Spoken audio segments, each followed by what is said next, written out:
Sejam mais uma vez bem-vindos aqui ao nosso canal. Pessoal, uma dúvida muito grande na justiça. Quando o perito judicial ele não reconheceu, por exemplo, a incapacidade permanente e ele concede a incapacidade parcial no laudo. E aí, o que acontece? Isso é bom, não é? O prazo é igual? Quais são as possibilidades? É mais rápido por ser uma incapacidade parcial em vez de ser permanente? Vou atualizar vocês de tudo aqui, tá? Quando o perito do judicial, aí no contexto de uma ação previdenciária ou trabalhista, ele não reconhece a incapacidade permanente alegada pelo segurado e conclui pela existência de uma incapacidade parcial, muitas dúvidas vão surgir na cabeça do segurado, não tenha dúvida. A frustração e a insegurança são comuns, porque o segurado estava pedindo a incapacidade total e permanente, principalmente porque o laudo pericial costuma ter grande peso e o perito ele não seguiu a linha de raciocínio que estava no laudo, tá? E isso vai afetar nas decisões judiciais.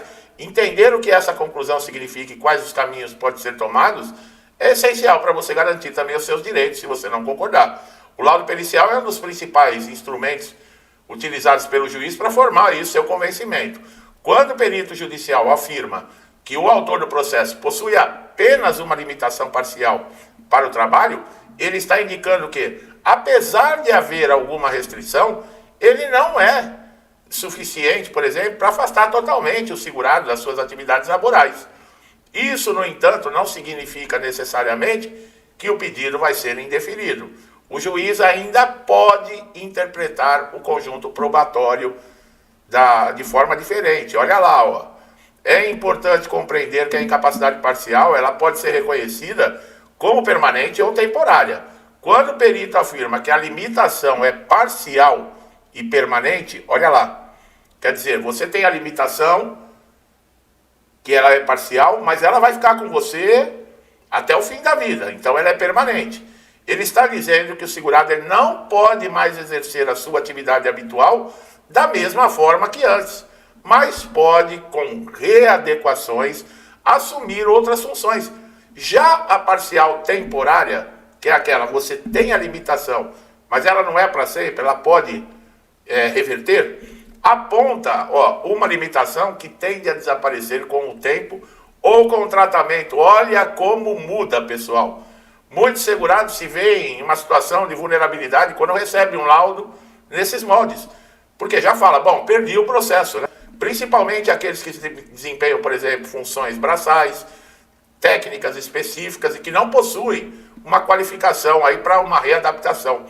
Nesse cenário, mesmo uma limitação considerada parcial, ela pode inviabilizar completamente a permanência no mercado de trabalho, mesmo ela sendo parcial, especialmente para quem tem mais idade ou baixa escolaridade, que isso é levado em consideração na justiça.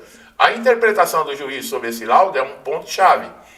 O magistrado ele pode acolher integralmente, parcialmente ou até rejeitar as conclusões do perito. Isso está no Código de Processo Civil, tá, pessoal?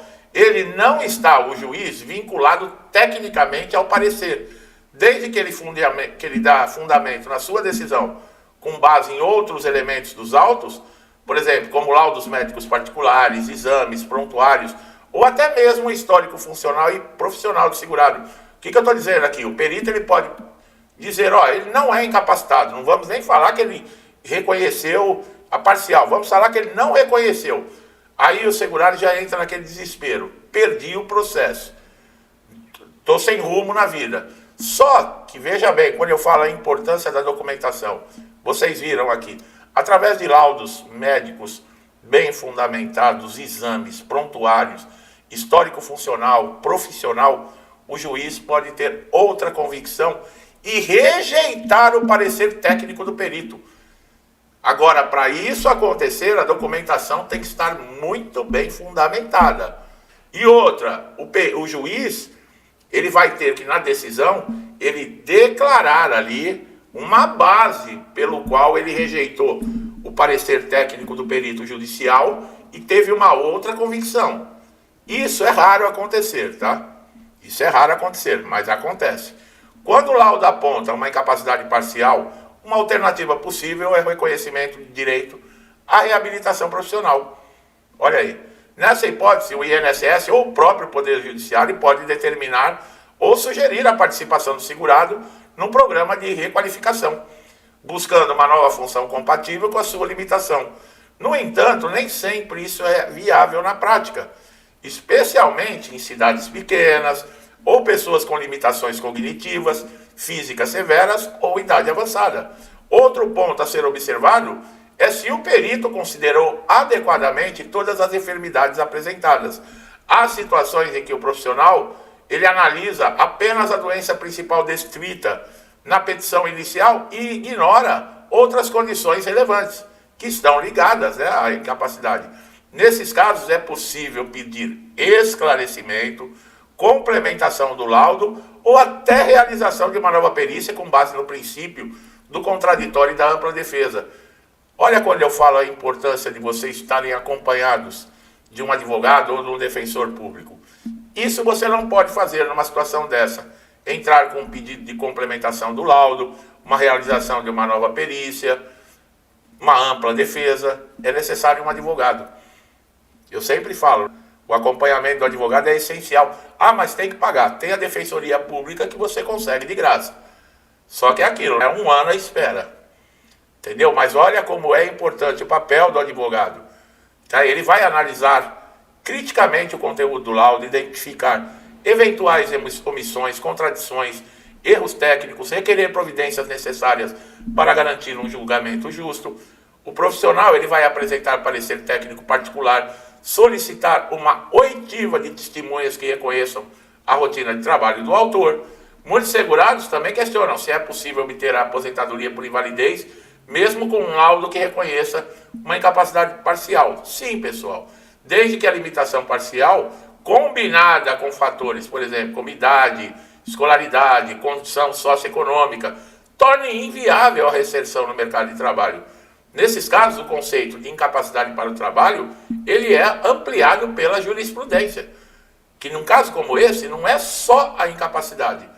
Pessoas idosas, já com a idade 60 ou próximo de 60 anos, você vai mandar uma pessoa dessa para requalificação na reabilitação profissional? Se ela já tem, por exemplo, uma incapacidade parcial, foi reconhecido, o juiz não vai mandar. Então, provavelmente, a probabilidade é dele aposentar por invalidez, não pela incapacidade, porque ela é parcial, mas por outros fatores, que no INSS não são levados em consideração. No INSS, o perito lá não está nem aí com a sua idade, com a sua escolaridade, com a sua condição social, não está nem aí. Ele quer saber de ganhar o dele e aquele negócio. Estão pagando bônus ainda para quanto mais perícias fizer para diminuir a fila. Então é aquilo, né? De baseada. Entra e sai da sala, quanto mais ele fizer no dia, maior é o lucro. Agora, a qualidade, o atendimento, o respeito, a ética, você não vai encontrar isso no INSS. Outro benefício possível, olha lá, é o auxílio acidente, que tem muita gente que desconhece.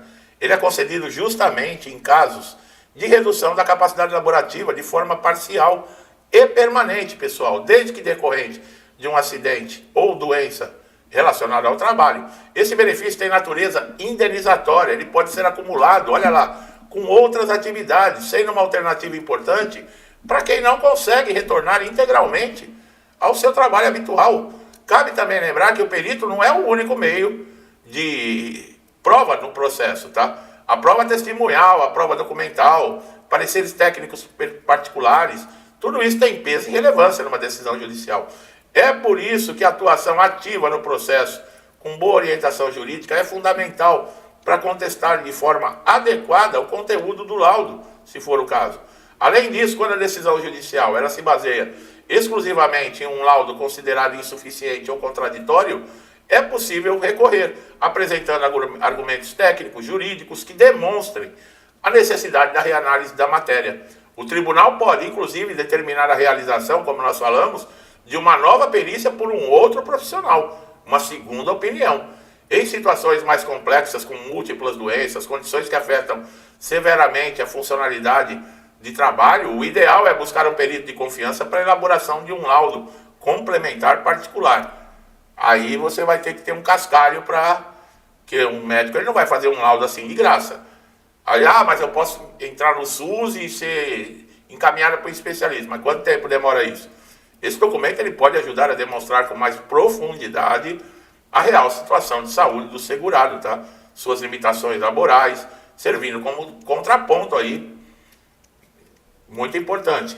O segurado que recebe um laudo de incapacidade parcial também deve ficar atento à possibilidade aí de agendamento de uma nova perícia administrativa, especialmente se houver agravamento do quadro.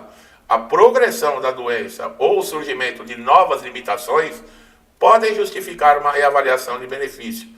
Por fim, o mais importante é não desistir, pessoal, diante de um laudo desfavorável, seja no INSS, seja na Justiça. Cada caso tem as suas particularidades e a orientação adequada é uma boa condição no processo. É possível preservar, tá, e reverter situações injustas. A perícia judicial é relevante, mas não é a palavra final, tá, sobre a realidade do segurado. A justiça também se faz com sensibilidade e humanidade, é o que nós falamos. Na justiça são avaliados não somente a incapacidade, em alguns casos, tá? Então é importante você saber, porque muita gente entra na justiça querendo se aposentar por invalidez e o perito não reconhece, tá? E se ele reconhecer que a incapacidade é temporária, que ela não é nem parcial, ele pode conceder o auxílio doença, o juiz, um auxílio de incapacidade temporária. É complicado, pessoal. Esse negócio de falar, vai na justiça que lá é garantido, não tem nada garantido, não. Não tem almoço grátis em lugar nenhum, não. E INSS não é para amadores. Gravem isso, pessoal. Você que está chegando a primeira vez aqui no canal, seja muito bem-vindo. Vocês estão vendo conteúdos importantíssimos, informação que todo mundo que está recebendo benefício, que está fazendo pedido de benefício, tem que saber. É o que eu falo, eu mostro o caminho.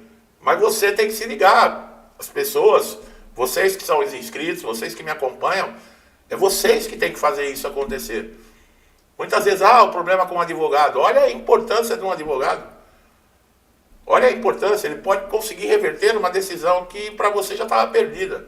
Tá bom? Então se inscreva no canal, ative o sininho para todas as notificações, que assim você não vai perder nenhum conteúdo. E meu amigo e minha amiga, que sempre me incentivam, interagem com o canal, todos os dias estão comigo, que Deus abençoe sempre a vida de vocês, a casa de vocês, a família de vocês, com muita paz, saúde, prosperidade, alegria, harmonia, tudo de bom, pessoal. Tudo que eu desejo para mim e para minha família, lhes desejo em dobro. Deixo um forte abraço e até os próximos vídeos.